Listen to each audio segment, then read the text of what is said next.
One of the ways I describe being a founder or a co-founder is if you want to do it for a long period of time, you have to be able to be an Olympic athlete in a different sport every 6 to 12 months. So there's this incredible rate of change, rate of development that needs to happen. And then alongside that, we all are living life.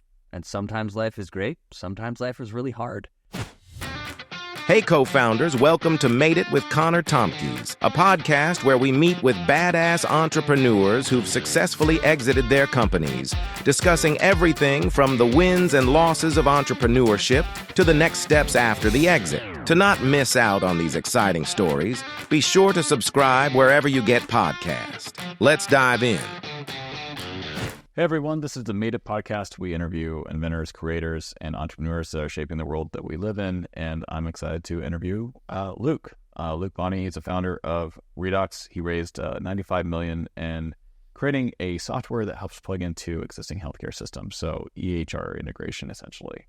And so I'm excited to talk to you about some of the pieces of your journey from like Epic and Isaac and your background and how you plugged some of that into your company and how you were able to grow it to such a big size. But Luke, it's great to talk to you. Yeah, super happy to be here. The only thing I would add to your background is married to a wonderful partner, 2 kids, 3 and 5, and most importantly, father to my chocolate lab, Leroy. That's amazing. If you see behind me, I normally have like a little English cream like dachshund. That's a puppy that hasn't let me sleep in like the 2024. I haven't slept. And so, one of the things that comes up a lot in this podcast, because we talk to a lot of entrepreneurs that ended up selling or parting ways with their business, is that it gets a little tricky whenever people ask you, like, what do you do? And then you come up with like a different answer every time. You know, I was like, what do you do? Well, I garden, you know, like I lift weights on Tuesday, maybe do the occasional push-up. But I've been growing a beard since 2010, so that'll be a consistent part of my identity from then to now. That's a 13-year-old beard right there. 14, I don't even know what year I'm in. But one of the things that, Luke, we have in common is we were in Isaac together, which is this international organization that brings young people to go work for different companies in different countries. And essentially you're running like a little nonprofit inside a university, but that little nonprofit's tied to 143 different countries and hundreds of thousands of alumni. How was that experience for you? And how did any of that come into Redox? Did you like apply any of like the retreats or any of the organizational development stuff? When I came into college, I was totally on the pre-med path. You know, I was studying neurobiology at Cornell with 450 other people fighting tooth and nail to make it to med school. And I ran across this crazy student organization that proclaimed they were going to change the world by having students go and work and live in other countries.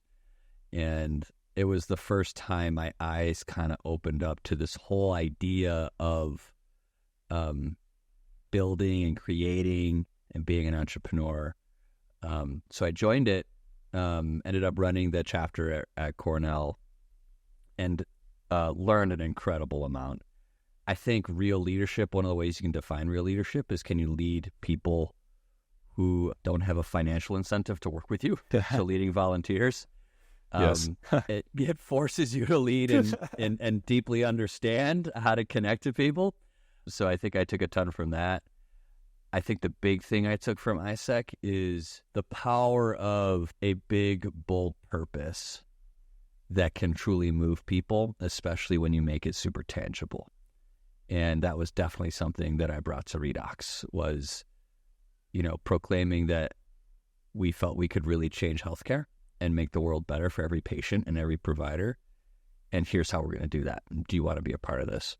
Kind of like a part joke there. Like if you've ever seen the Silicon Valley TV show where they're like talking about like this garage remote opener widget that will change the world and open up new doors in your, you know, and there's that, right? And then they're kind of poking fun. And on the other side, if you do have like that clear big, hairy, audacious goal / vision that you can unite the company behind, that you can like base decisions off of, or that you could see. Like with Isaac, you were actually having international young people come and live inside your city or go work, and you were actually interacting with these people and getting exposure from people you wouldn't normally interact with. It kind of brings it home a little bit.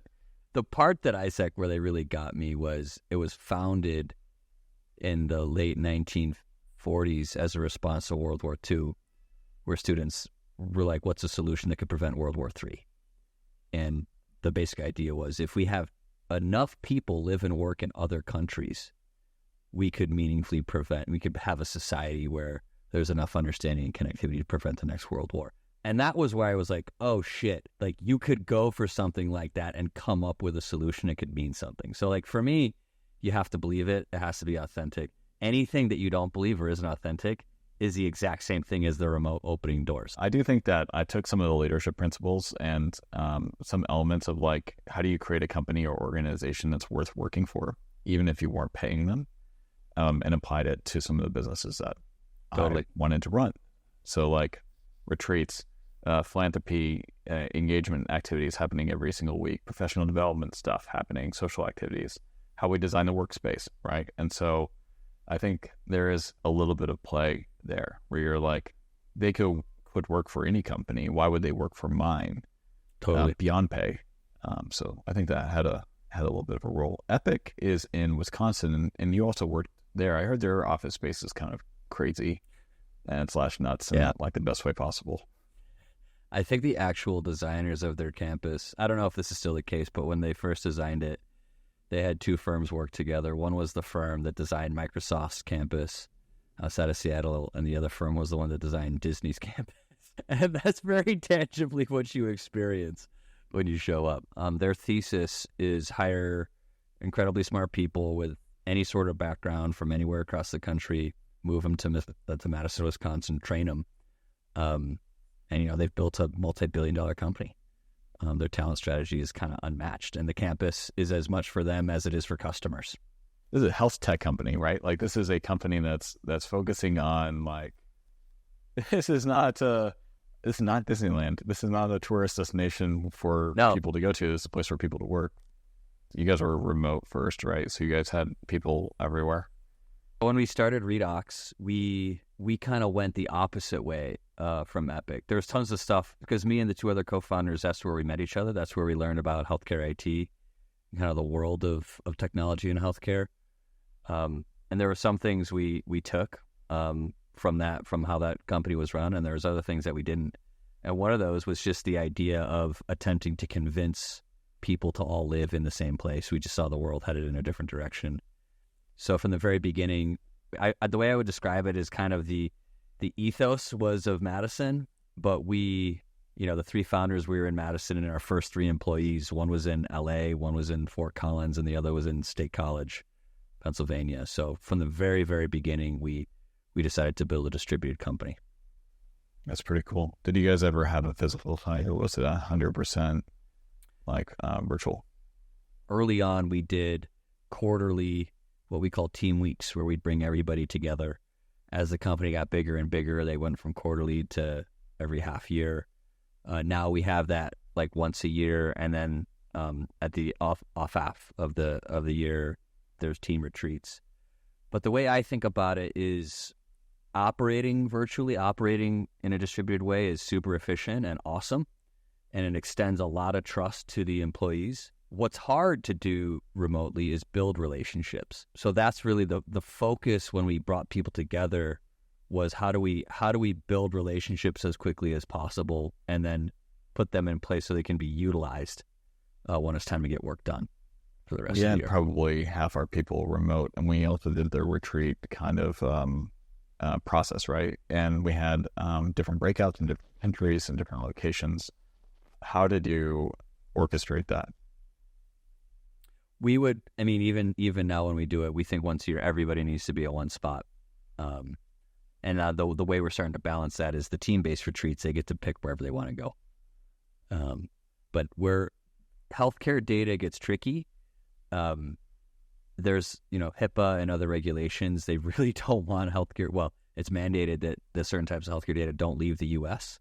So you can outsource some things, but there has to be a really hard line with anybody who could come in contact with what's called PHI, personal health information. So for that reason, we are fully distributed across the U.S., but the vast majority of people need to be in the U.S., need to be domestic.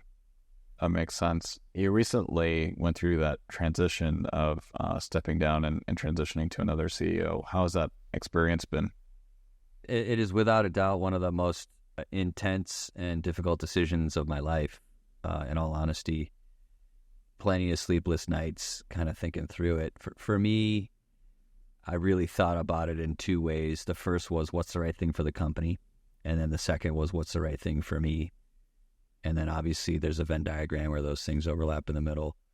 From a company standpoint, Redox is now at a size and scale and really a level of complexity where it was the first time I really felt somebody who had experienced that level of scale could come in and ultimately drive more impact, more value, more shareholder value.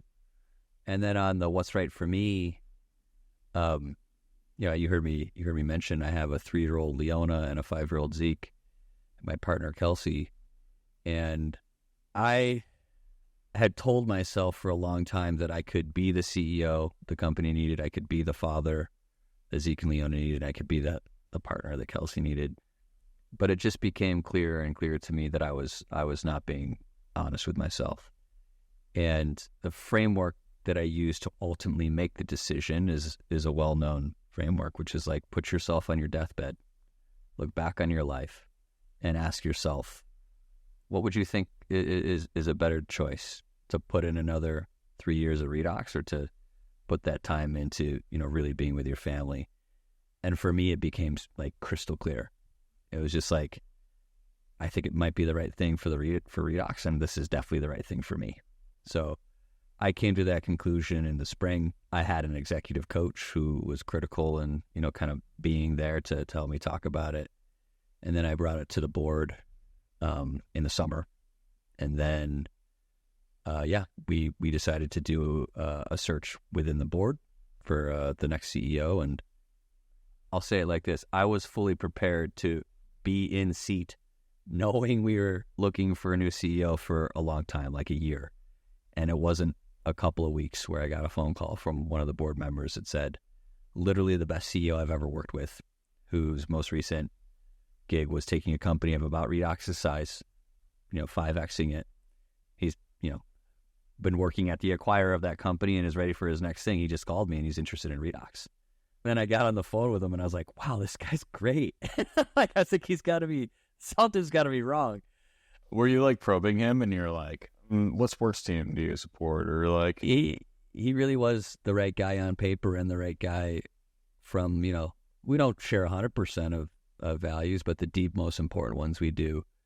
And I say all this because, at least for me, knowing that the company is in good hands and really believing that Tripp, the new CEO, is the guy, was critical. I would be a basket case right now if I felt like the predecessor that we brought in wasn't adequate. Something that I still struggle with is that you build this company thinking like, oh, it's going to last forever. Like that pub in Japan that's been around for like 500 years. But it's almost like you're building like a sandcastle. Like, it's nice for the duration that you have and that timeline that you have. But nothing lasts forever. And then also, like, it takes a different skill set to be a CEO of a certain size company versus the next stage. Yeah, I totally agree. It's one of those crazy things of mental jujitsu that founders have to go through, which is like, you have to believe you could be building a world-changing company that could last forever. And then on the other side, rationally knowing that 1 out of 100 make it, most of them are going to fail. And even the successful ones, the outcome is likely you get purchased or acquired or rolled up or whatever. I was lucky.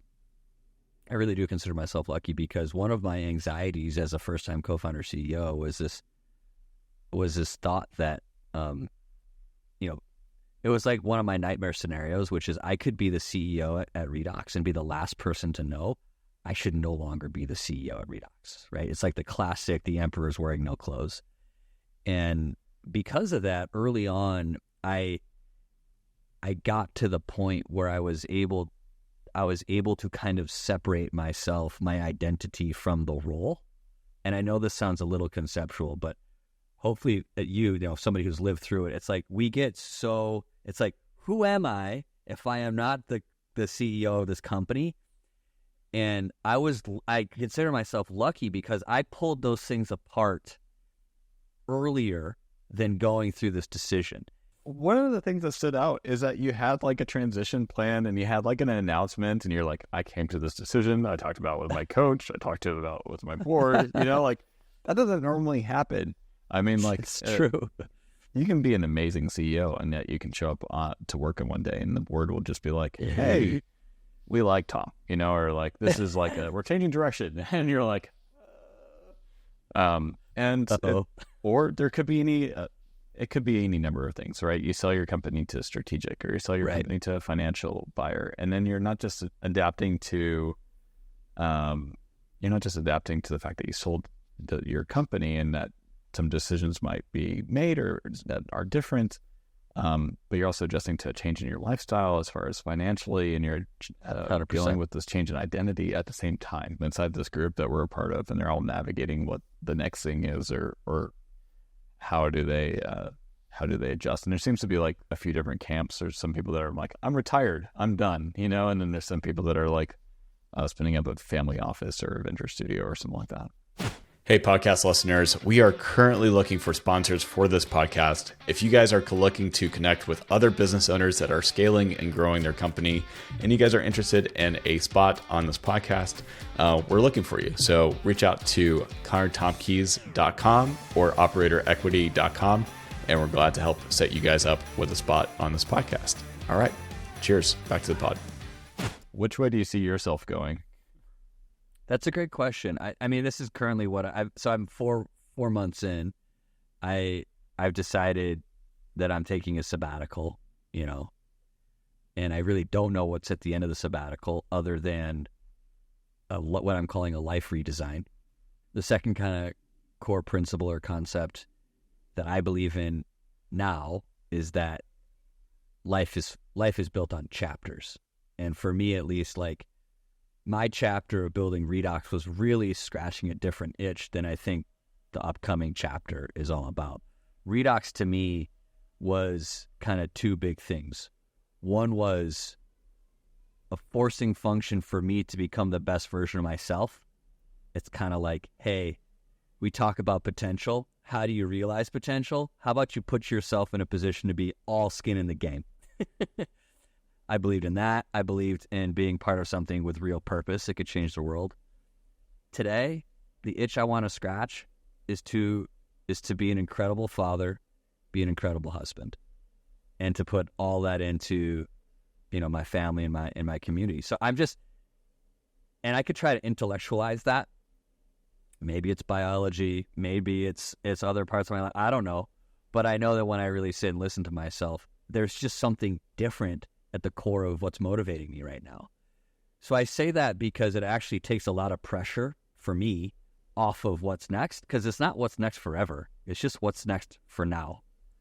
And I don't know, but I'm pretty excited to figure it out. I think it's good to recognize that, because I know that there's some people with entrepreneurship, it never ends. You can always start another business. You can always continue to keep on going. But not a lot of people kind of think about what phase of life that they're in and how do you want that lifestyle to kind of flow into the business that you're going to run. What I will say is I really don't feel there's a prescription.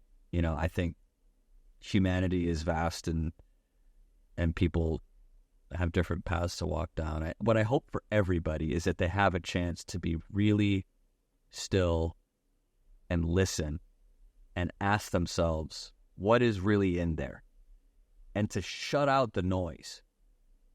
Whether it's your own projections or other people's projections, and just kind of sit with it and be like, what is pulling me right now at the deepest level? And if you listen to that, I don't think there's a bad answer, right? Like you're gonna figure it out. But yeah, I wish for everybody that there was moments when you could find that time to really be quiet and and to listen. Some of us also don't have patience for that. So it's like, can you hold still? And you're like, I don't know if I can hold still. I don't know if that's an option. Well, that's an interesting question all on its own. 100%. So you started this with a couple partners, right? What are your partners up to? Yeah, so there was 3 of us who started the company. At the beginning, all 3 of us.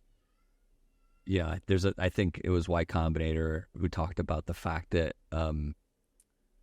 2 or 3 person founder teams are way more likely to be successful. The Redox story, I think, is a massive testament to that. We each believed in this huge thing, but had very different and complementary skill sets. And yeah, I mean, all of us, if you look at who we are now versus who we were when we started the company, all 3 of us have grown tremendously. Nico, one of the other co-founders, is actually in the process of starting his next company. Super excited about that. James, the other co-founder, technical co-founder and CTO, he's operating a brewery and doing advising for companies and some angel investing.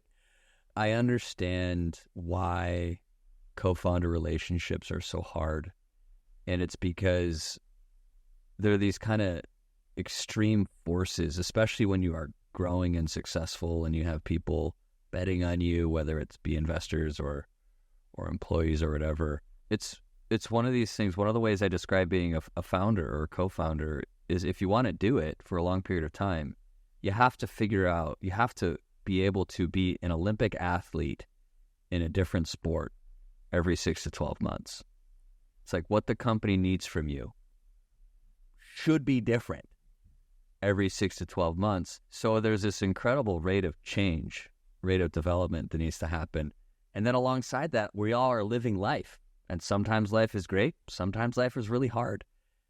And the founder relationships, that's all a microcosm of all these different things happening. And one of the things I'm most proud of is the fact that the 3 of us are still super close friends. We still trust each other. We still love each other. But yeah, it was not always easy.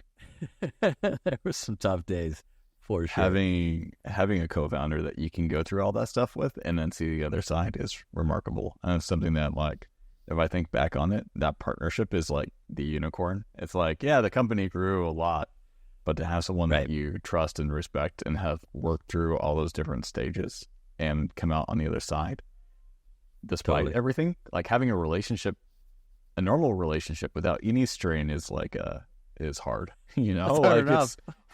yeah. And you have a board that you're reporting to. You have a bunch of employees that are counting on you and pulling you different ways. You have initiatives that you're trying to push. It's hard because a lot of people start companies with the person that's right for that moment, and for that person to be the right person for every moment thereafter is like that's incredibly lucky. One of the things that I feel blessed with is all 3 of us, I think, were driven by a similar question, which is, how do I serve the company?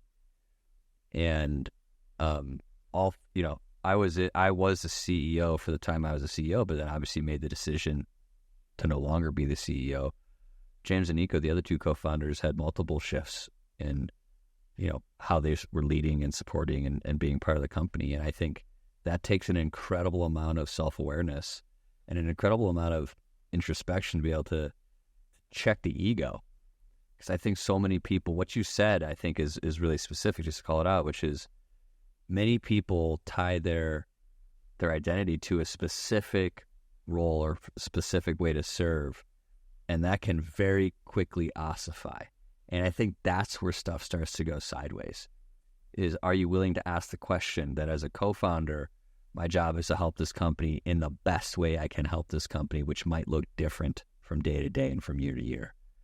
And I just think that that's one of those where it's like the human psychology to be able to do that and do that with grace is very rare.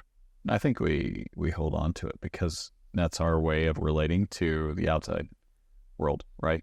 That title is a way to, like, people need to see that and then 0.3 seconds and then make a judgment of how they're going to treat you. And that's tricky. And you need to be okay with, they're going to treat me however they're going to treat me.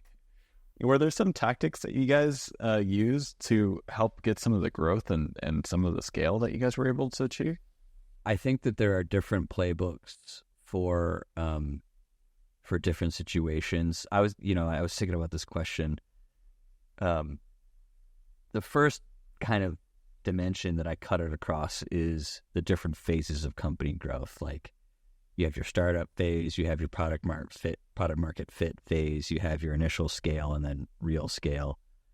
And each of those, I think, if you're talking about growth, each of those have, I think, different mental models or frameworks. Like in a startup, it's like anybody totally made up. Type on a keyboard. Yes, it's like, oh, you'll pay me anybody? Okay, Yeah. cool. We're gonna be best friends. And then with product market fit, you have to start making choices of it's not just everybody who will say yes, it's will my solution work for them? So you have to start to figure out some of these people who I want to work with might not work for me. And then, as you get further on, you got to figure out how to become repeatable, how you hire people and give them the tools to successfully go and scale. So there's that dimension. I think earlier on, one of the big things that we came to note is we really felt we were creating a new category in healthcare, this kind of reusable infrastructure category. So we were studying, because that's different. That's a different strategy and approach than I'm building the next but better version of something that already exists. It takes a different psychological framing for the market. So with that in mind, there was this guy, I can't remember his first name, but his last name was Roberge, and he had a book that basically evangelized content-driven inbound sales. And that was one of the things that we really focused on, which it was all about thought leadership, content leadership. And then the idea is by the time somebody's coming to you, they've fully self-selected on many of the criteria. So early on with Redox, what that tangibly looked like, we were very focused on building the brand. We would speak at any conference, we'd speak at any pitch competition. We literally, in 1 year, we lived at 3 or 4 different accelerators, not because we wanted to be a part of the accelerators, but because our customers were at the accelerators. So it was how to build brand awareness to really own and define this new category. And that had huge payout over time. I mean, Redox, I always say we fought way above our weight class because everybody in healthcare IT, healthcare technology had heard of Redox. And it's because we were shouting our message from the mountaintop from the very beginning. CEOs are either external or internal, and they really struggle with kind of bouncing back and forth, and then that sliding scope of looking at something very closely versus big picture. So it's not only do you have to go inside the company, outside the company, you have to look at what's happening holistically, and then someone's having a personal issue and you need to be there at that level, And so it's pretty cool that you guys are able to keep your external kind of relationships in place. Yeah,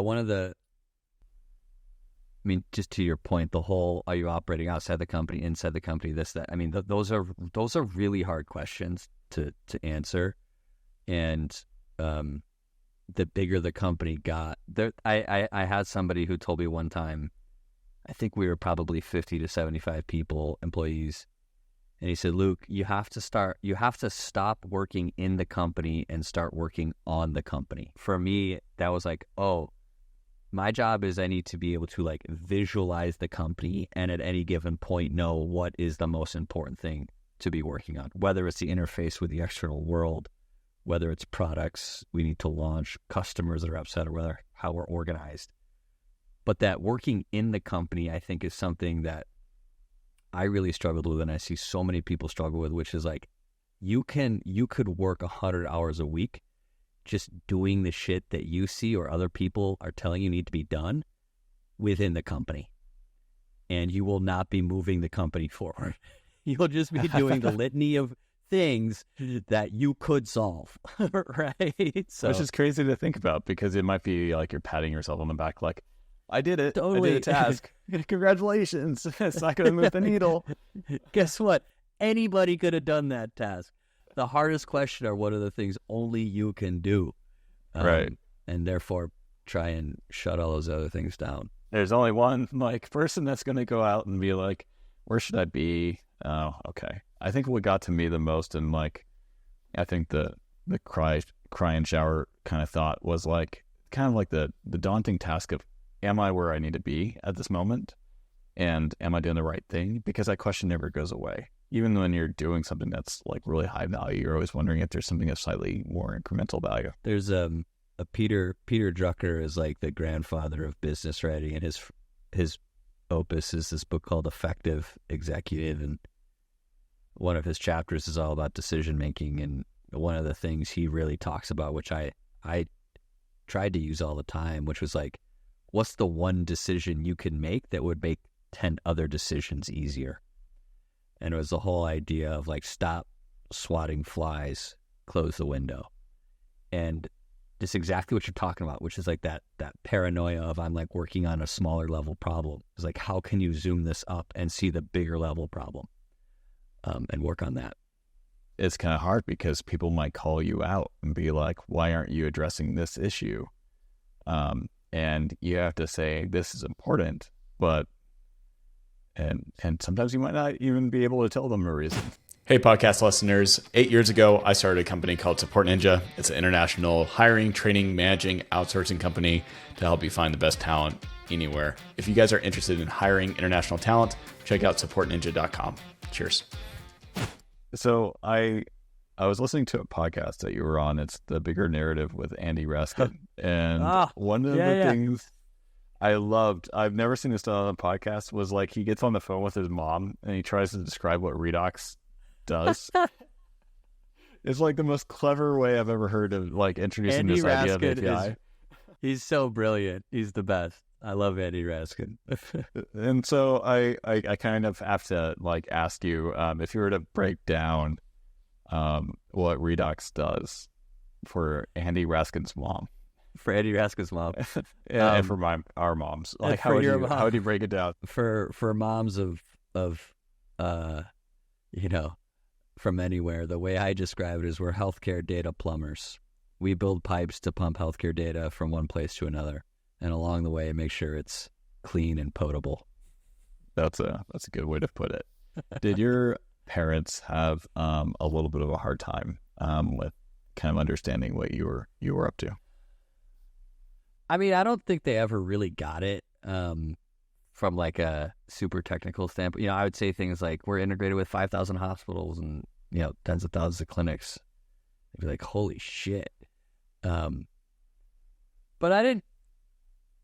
That wasn't a huge deal, the relationship that I have with them. It was my dad's always been super supportive. He was the one, I think I mentioned I was originally going to school to be a doctor and go to med school. And when I had that realization I didn't want to do that, I called my dad and he's like, why don't you just do this ISEC thing? And that resulted in me leaving school for a period of time and living in Egypt on a traineeship. So, that's awesome. But when I left Epic and they were like, Luke, why are you leaving this job at this great company that you tell us you really like? And I was like, because I'm kind of getting bored. They're like, that doesn't sound like a great reason. I laid it all out and I was like, I know I want to start a company. I want to give it a shot. I've given myself I'm not going to go in debt. What if the savings account hits zero? I'll go get a real job, all that stuff. And then it's kind of started to work. And I think they were like, holy shit. This isn't just a 9-month, lark. But, I just think what they cared about was I doing something that I really loved. And they're like, they needed to be able to explain it to their friends. That was as much as of the ground we needed to cover. Because I was very transparent. I was like, we do some weird, heavy technical stuff in the guts of healthcare that, I do think has, is changing lives. The most important thing is that I'm doing it for the right reasons. And yeah, some of our customers are probably people that and have interacted with. And that was really all they needed. You know, they didn't dig too much past that. I think that's important. And it's also like, it's nice to have a different space with people that know you from. Totally. It's nice to have those longer term friends. It's nice to have family that gets together on a recurring basis. My favorite introduction was like, he's an entrepreneur, but he's employed. Is like my favorite. He's an entrepreneur, but he has healthcare. Yeah, exactly. Is there anything that is making you excited or optimistic about the upcoming couple of years as far as like entrepreneurship projects that you think are interesting or trends in healthcare that you think might spark your interest? What we're able to do with large language models and generative AI, I think, is absolutely poised to change whole industries, healthcare being one of them. I think at the end of the day, you know, if you net it all out, I think it's going to make a lot of the huge companies huger, but I also think patients and providers stand to benefit a ton.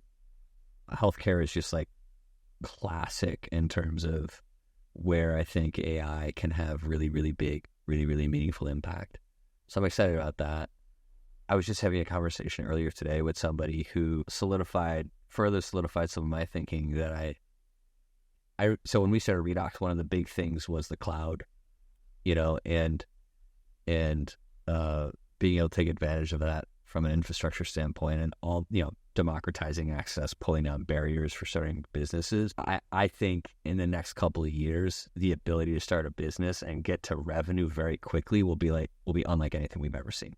Like, you don't even need to have to hire people, right? So you look at what the large language models are doing, and then you look at the ability to source across the web. I think there's a whole new wave of, it's not just new businesses, it's like the way in which we start new businesses is going to change. Kind of causing different issues though. So like, if it's easier to start a website, spin up content, create a product, and you have more saturation, and then it's like, how do you differentiate yourself? How do you provide more value? I don't necessarily believe that there's going to be a larger number of massively successful companies. I think there will be more like a longer tail of much more niche companies, just because it's going to be easier and easier to start them, and it's going to take less and less capital to operate them. And then the third thing I'm super interested in is, for me personally, I'm super interested to work alongside and to help founders and executives. I don't know if starting another company is next for me, or if it's more the coaching and advising on. I'm not sure, but I do have, like, personally, I have this whole figure out how to share. Like, I'm sure you feel this, but it's like, how do I help people suffer a little less because of all the shit I had to deal with? There has to be a better way. There has to be, and maybe there isn't, but I believe there might be. But that's kind of the third thing. Similar to you is, I'm looking at these entrepreneur organizations, and I'm trying to figure out, like, why did it take me so long to get plugged into some of these different entrepreneur organizations? And it's for a wide variety of different reasons. Like, you don't know that they exist, and even if you do know, there might be a barrier as far as how much revenue you have to generate to get to that point. And maybe they don't have a chapter in your city, and right. I think there is more room for people that have gone through the process and exited and talking about their experiences. And sometimes I'm watching TikTok and I'm like, I don't think this person has ran a business, or they would be saying this. Yes, probably not the move. I wish it could be less lonely. You know, I think that's probably one of the hardest things. I think that there are people who probably give up, throw in the towel, because they don't have any sort of community, and they haven't figured out how to build relationships with people, because you can't do it in your business. You can't really do it with your board. There's so much knowledge, and knowledge for running a company is always so narrowly specific to your context. But it's like, if everybody had a couple more people they could call up that they could relate to, maybe that would help, you know? I think part of it is that there's more expectations for the CEO to provide like an environment where people are able to socialize and connect with and provide more than just work. And I think if you were like a small business owner and you were running a shop 80 years ago, like, the expectations are a little bit different than if you're, you have to make sure that you're saying the right things and working with 14 different 100%. Departments the right way. And that's That's kind of lonely. So Luke, I appreciate the chat. Where should people find you? Or another question is, where should people not find you if you don't want to be found? I have exactly zero presence on social media by design. So do not seek me out on social media. Do not find me. If you really want to get a hold of me, send me a note on LinkedIn. I do check that fairly regularly. If people want to chat, they can reach out to you and you can send along my email address and all that stuff. But I kind of am in one of these periods of being a little internally facing, a little bit more cocooning. But I'll be back at some point. But yeah, I'm not huge into social media, so you can find me on LinkedIn. I think that makes sense, Luke. It's good to have you on the pod, and we'll be talking soon. Great. Thanks for having me. This is great. That wraps up today's episode. For more inspiring stories and valuable lessons from successful entrepreneurs, be sure to listen and subscribe wherever you get podcasts. Thanks for listening. Until next time, keep pushing boundaries and writing your next chapter.